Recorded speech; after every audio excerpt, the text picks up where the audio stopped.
Halo teman-teman, apa kabar? Welcome back to my channel. Di video kali ini kita akan melanjutkan tutorial REST API-nya. Nah, sebelumnya kita sudah membuat API spesifikasi. Nah, kita akan duplikat dari project sebelumnya. Kita akan masuk ke direktori latihan kita.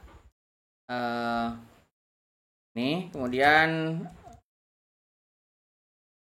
kita akan masuk ke REST API. Kita akan mengcopy project 02, copy min-r 02, kemudian kita akan merename-nya menjadi project 03 REST API model. Oke, kita enter. Oke, kita akan masuk ke directory 03 model, kemudian kita akan membukanya dengan menggunakan Visual Studio Code. Oke, ini sudah terbuka ya. Nah, kita akan membuat sebuah database baru. Nah, database di sini saya menggunakan ekstensi yang namanya ini ya. Teman-teman bisa menggunakan MySQL yang dari Wei Jian Chen. Ini sebenarnya dia berbayar, teman-teman silahkan kalau misalkan mau berlangganan. Tapi kita bisa menggunakan secara free untuk 3 koneksi saja. Nah, saya menggunakan ini. Saya menggunakan 2 koneksi ke MariaDB dan Postgre. Kita akan menggunakan database MariaDB sini ya. Kita akan buat sebuah database baru. Nah, kita kasih API development, misalkan seperti ini ya. Kemudian kita tinggal execute saja. Oke, ini sudah terbentuk ya API developmentnya. Ini akan saya copy. Nah, ini saya akan copy. Kita akan menggunakan nama dari database yang baru kita buat. Kita bisa refresh. Nah, ini kita sudah terbentuk ya API development. Kita kembali ke project kita. Ini akan saya close. Nah, di sini kita akan membuat sebuah INV. Sebelumnya kita sudah menginstal .inv. Nah, kita akan buat di sini sebuah file baru .inv seperti ini ya.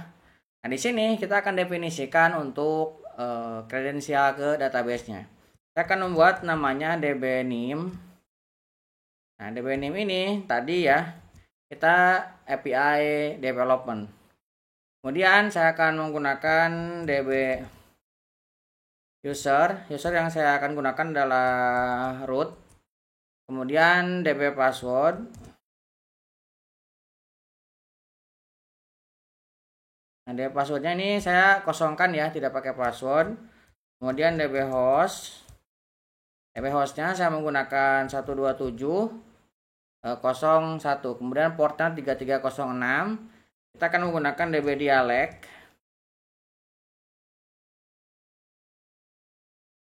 DB dialeknya kita akan menggunakan MariaDB.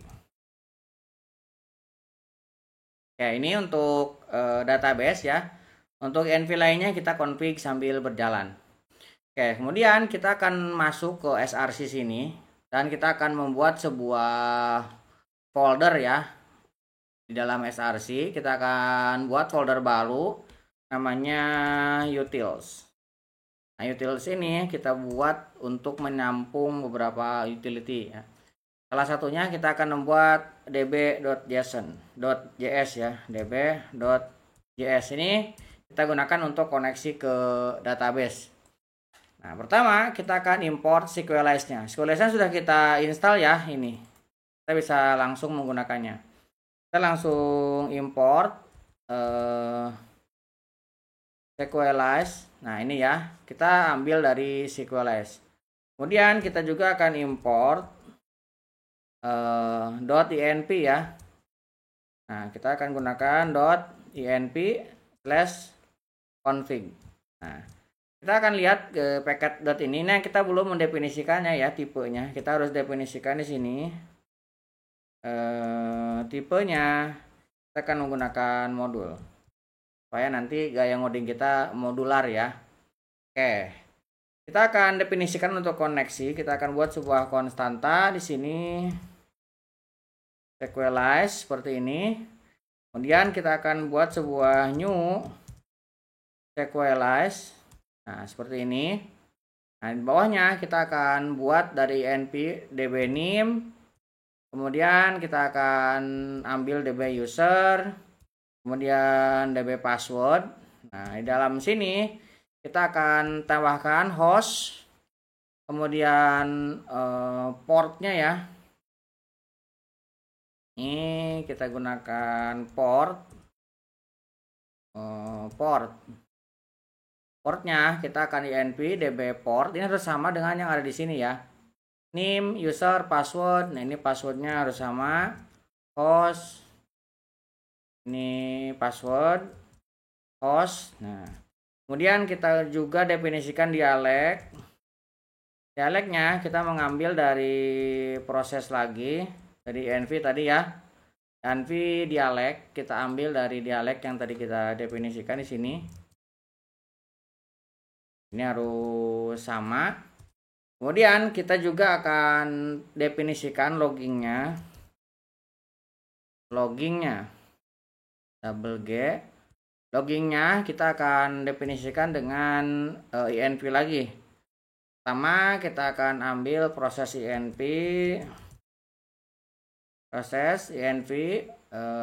node inv-nya development. Maka kita akan kasih dia true. Kita akan kasih sebuah message ya untuk env-nya. Kalau misalkan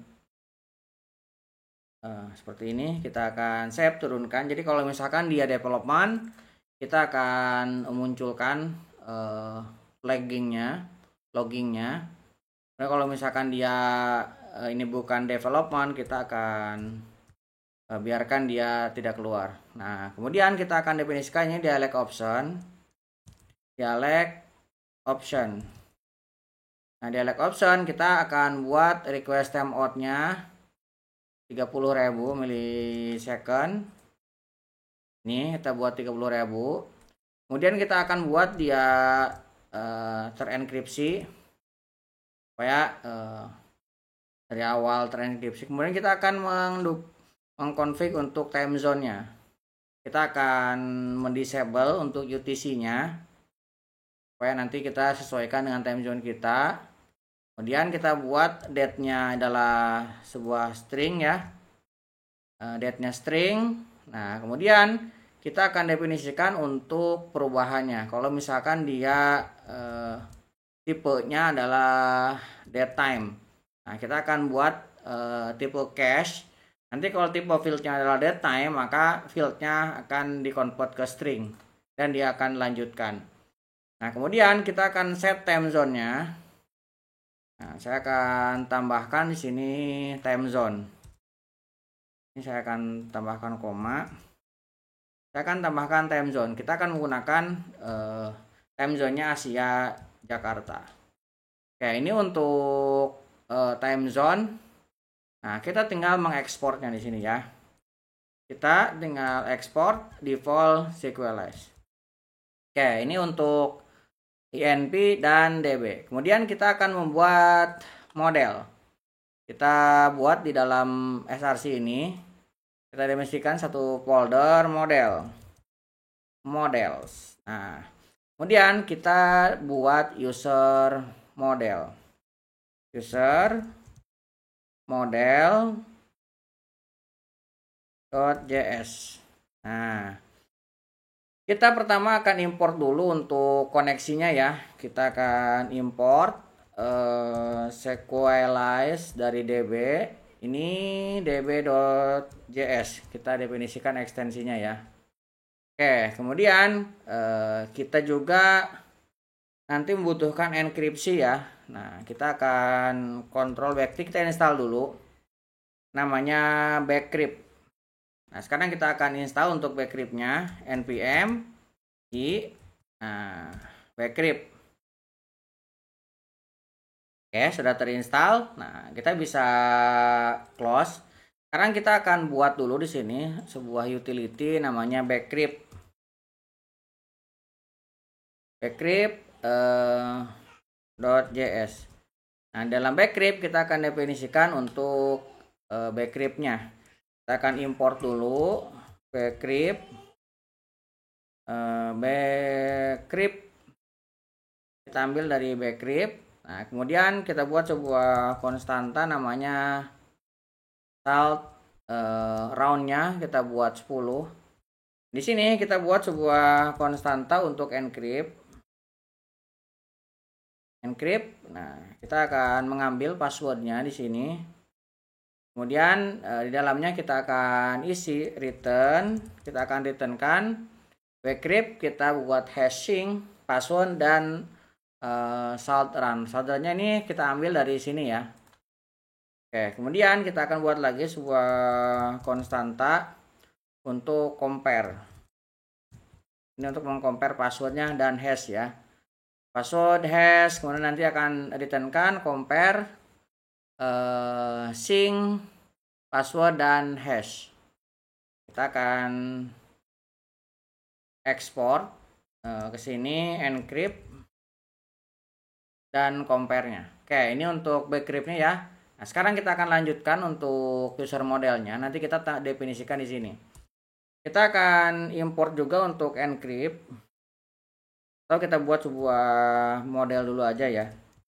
Kita buat sebuah konstanta dulu. User. Kita akan buat modelnya user. Kita ambil dari sequelize define. Kita akan definisikan ininya user, kita akan menggunakan huruf besar ya, nama dari usernya. Kemudian di sini kita akan definisikan, pertama kita akan gunakan user ID. User ID ini kita akan buat dia tipenya adalah UID. Nah, tipenya kita akan gunakan sequelize.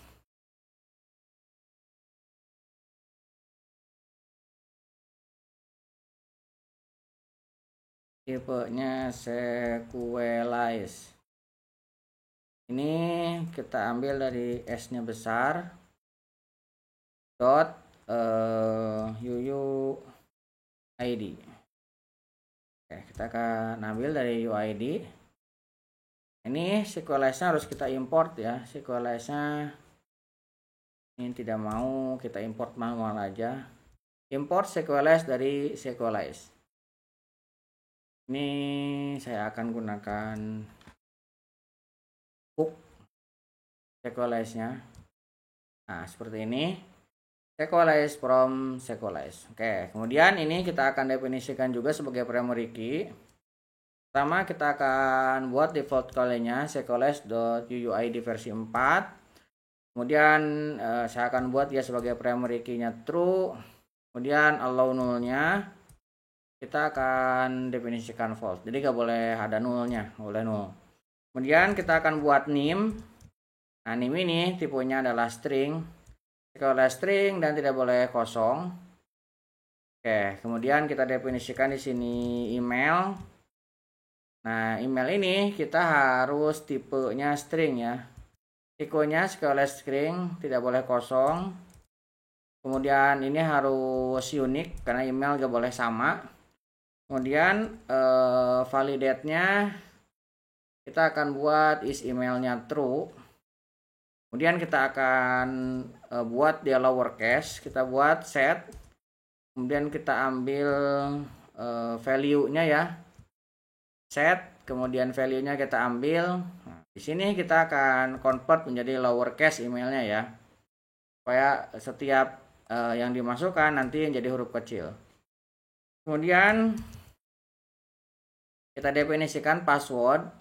Nah, tipenya adalah string dan tidak boleh kosong. Nah, di sini kita akan definisikan ya set.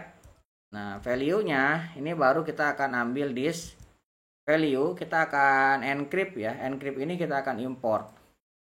Encrypt-nya kita akan import dari ini yang sebelumnya. Kita akan save. Nah, kita bisa import dari sini ya. Kita import encrypt from util bcrypt yang tadi kan sudah kita definisikan. Nah, ini untuk mendapatkan default value-nya adalah sudah terenkripsi. Kemudian kita akan definisikan lagi is aktif. Nah, is aktif ini boolean ya. Toolesnya boolean. Ininya saya langsung default aja. Default value-nya adalah false. Jadi ketika dia baru diaktifkan, baru registrasi, ini nanti false dulu ya. Nah, kemudian kita akan buat expired-nya.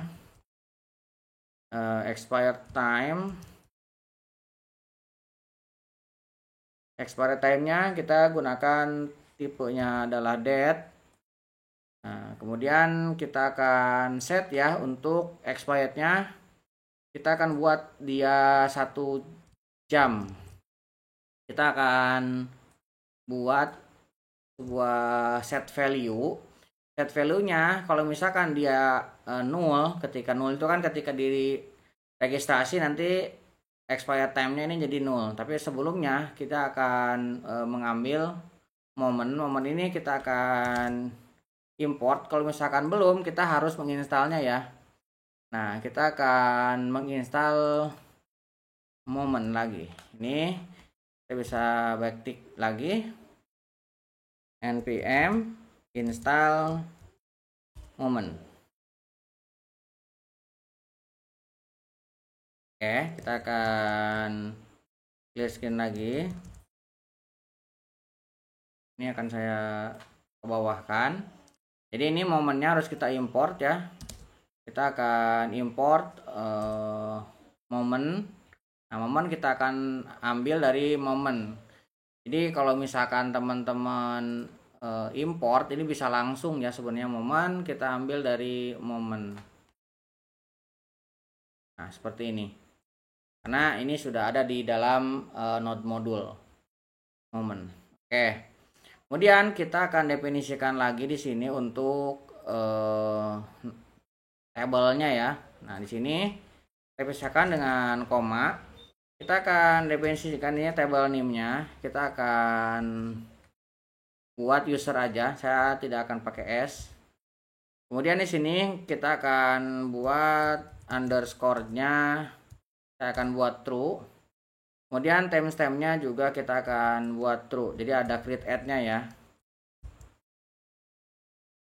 Oke, seperti ini. Kemudian kalau misalkan modelnya diambil, kita akan definisikan SQLS-nya sync ya, akan ngecek. Kemudian kita akan ekspor dia sebagai default user. Oke, ini untuk user model. Sekarang kita akan buat lagi untuk kontak ya. Kontak model.js. Nah, kontak model kita akan isi dengan yang sama. Pertama kita akan import dulu. Kita akan import SQLize dari db.js. Oke. Kemudian di sini kita buat sebuah konstanta kontak. Ini kita akan SQLize define. Kita akan definisikan ini kontak. Kemudian di sini kita akan buat kontak ID. Kontak ID-nya ini kita pakai integer aja, bukan UID ya. Nah, ini integer. Kita buat primary key. Auto increment-nya tuh allow null-nya ini false ya, nggak boleh kosong. Kemudian kita akan buat di sini first name. First name tipenya tentu saja string dan tidak boleh kosong. Nah, kalau last name-nya ini boleh kosong. Berarti last name kita definisikan. Nah, ini kita hapus ya allow null-nya. Supaya dia nah, ini SQLize-nya kita panggil. Nah, kita harus import ya. Ini importnya tidak jalan ya. SQLize, ini kita import manual aja. Kita import SQLize from SQLize seperti ini. Nah, kemudian setelah last name kita definisikan full name. Nah, full name ini kita definisikan dari first name dan last name ya, virtual. Nah, kita buat dari first name dan last name. Oke, kemudian kita akan definisikan email. Email ini tipenya string. Is email kita buat true ya, sama dengan seperti tadi. Unique juga, ini tidak perlu unik ya, karena bisa jadi dia memiliki email yang sama. Ini juga boleh kosong kalau misalkan tidak punya email, jadi hanya divalidate aja. Kalau misalkan dia isi harus email. Ini kita buat ke lowercase, kemudian kita tambahkan font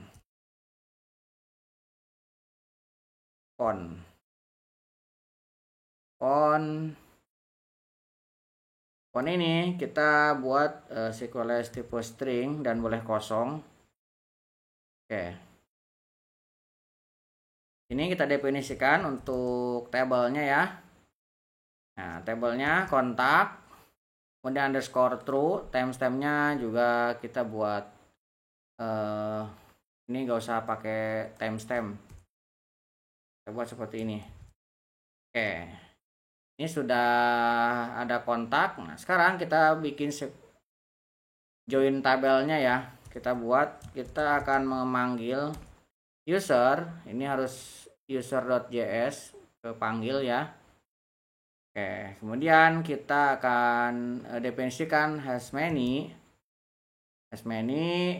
Yang kita ambil adalah kontak.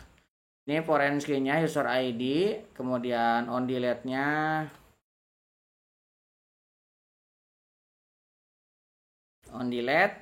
kita akan buat restrict.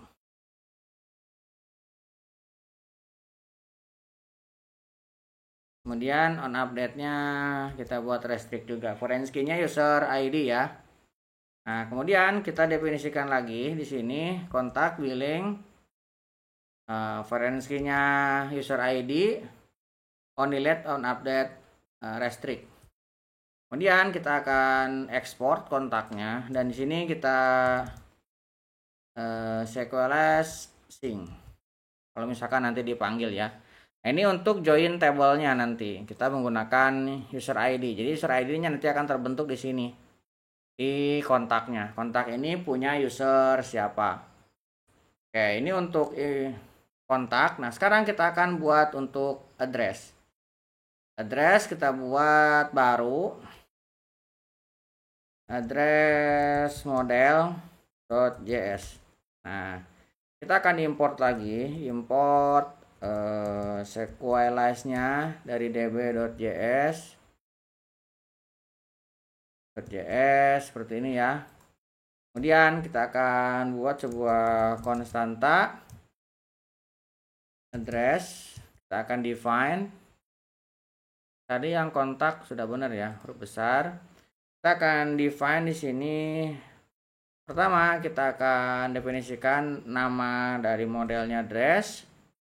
Kemudian kita akan definisikan address ID. Nah, ini kita buat integer aja ya. Integer, primary key, dan tidak boleh kosong.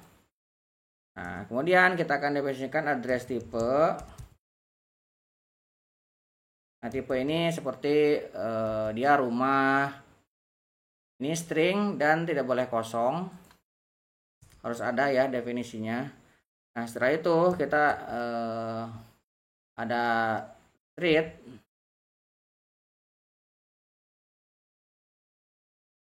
Street ini kita akan definisikan juga ya string dan tidak boleh kosong. Jalan ini harus ada.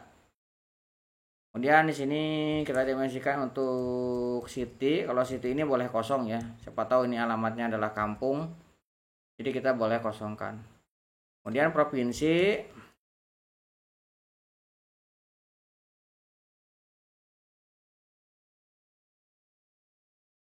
Provinsi kita buat juga string. Kemudian country ya. Country ini juga kita buat string. Kemudian kita definisikan zip code ya. Ini zip code. zip code, ini juga string. Oke, kita bisa save. Nah, di sini kita akan definisikan untuk nama dari tabelnya. Tabelnya adalah address, timestamp-nya mau didefinisikan boleh. Saya akan mengambil default. Underscore-nya kita buat true. Kita akan joinkan juga di sini.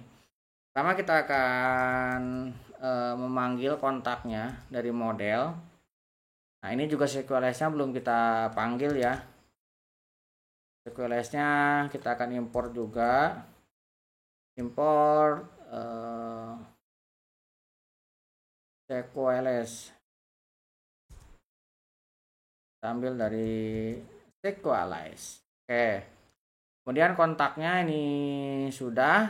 Nah, ini bisa kita definisikan kontak dot hashmany.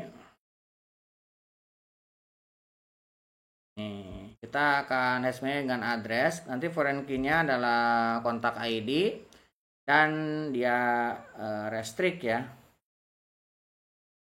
Oke, kemudian kita akan buat lagi address belong to kontak. Ini foreign key-nya kontak ID restrict juga. Oke, kemudian kita akan definisikan SQLS-nya untuk sync ketika dipanggil modelnya. Kita akan ekspor address-nya. Oke, jadi di video kali ini kita sudah membuat untuk koneksi ke database. Kemudian kita juga membuat untuk enkripsinya, enkripsi password. Nah, ini kita gunakan di model user ya. Kita menggunakan UUID untuk user. Kemudian juga di sini kita menggunakan encrypt untuk passwordnya. Nah, kemudian kita juga sudah membuat model kontak. Kemudian kita juga sudah membuat address yang sudah kita relasikan. Nanti kita akan jalankan relasinya di video selanjutnya. Buat teman-teman yang belum subscribe, jangan lupa subscribe dan nyalakan tombol loncengnya. Sampai ketemu di video selanjutnya.